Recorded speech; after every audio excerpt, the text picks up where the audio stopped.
লাঠিসোঁটা নিয়ে ধাওয়া পাল্টা ধাওয়া, ইটপাটকেল নিক্ষেপ। রণক্ষেত্র চট্টগ্রাম বিশ্ববিদ্যালয়ের ২ নম্বর গেট এলাকা।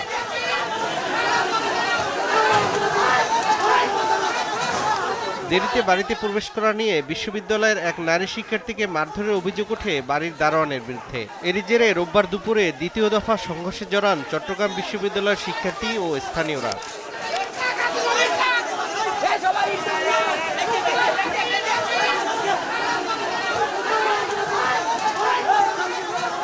দফায় দফায় সংঘর্ষে প্রক্টর অধ্যাপক ডক্টর তানভীর মোহাম্মদ হায়দার আরিফ, প্রভিসি অধ্যাপক ডক্টর কামাল উদ্দিন সহ ৩৫ শিক্ষার্থী আহত হন। তবে ঘটনাস্থলে দেখা মেলেনি কোনো আইনশৃঙ্খলা রক্ষা বাহিনীর সদস্যদের। সেনাবাহিনী যাওয়ার পর তারা আসিফ বিল্লাহ নামক একটা বাসায় গেট ভেঙে তারা আমাদের ছাত্রদের উপরে আরো হামলা করার চেষ্টা করছিল। দা বটি যা আছে, যার যা আছে তা নিয়ে আরো ঝাঁপিয়ে পড়তেছে। পুরো একটা রণক্ষেত্রের মতো অবস্থা হয়ে গেছে এখন। ওরা রামদানি আছে ভাই, আমরা অস্ত্র, আমাদের হাতে কোনো অস্ত্র নাই, আমরা লাঠি নিয়ে কি করব ভাই? আর্মি কোথায়?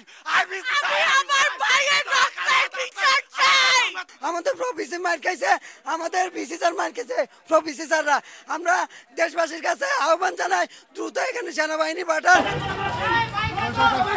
এর আগে শনিবার রাত 11:30টায় দেরিতে বাড়িতে প্রবেশ নিয়ে চট্টগ্রাম বিশ্ববিদ্যালয়ের দর্শন বিভাগের এক ছাত্রীকে মারধরের অভিযোগ ওঠে দারোয়ানের বিরুদ্ধে। এরই জেরে স্থানীয়দের সঙ্গে শিক্ষার্থীদের বাকবিতণ্ডা রূপ নেয় সংঘর্ষে। এতে ৭০ জন শিক্ষার্থী আহত হন। খবর পেয়ে সেনাবাহিনী ঘটনাস্থলে পৌঁছে পরিস্থিতি নিয়ন্ত্রণে আনে। পরে আহতদের মধ্যে ২১ জনকে চট্টগ্রাম মেডিকেল কলেজ হাসপাতালে ভর্তি করা হয়। সময় সংবাদ, চট্টগ্রাম।